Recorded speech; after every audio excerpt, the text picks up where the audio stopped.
So when we go into a workshop and we start opening up the hood, looking under the covers, what we end up finding is we find multiple applications that make up a very large solution. But most importantly, we end up finding in a large organization, you'll have departments using similar tools, paying 3 and 4 times for something you can pay for once.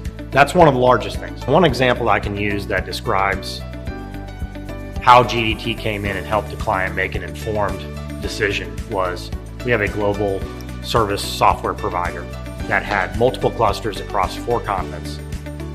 They had a communication system in the US with regular calling users, large adopter of video, contact center, Europe, Asia, Australia. They had clusters and all, so we had a large platform that made up many, many aspects of servers, hardware, VMs, multiple application sets.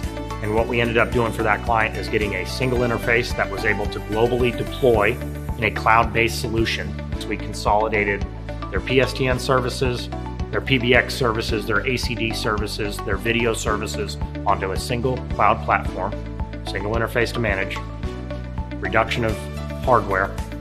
We reduced their costs by about 40% globally using these solutions, and it started with the workshop. The workshop drives to the solution.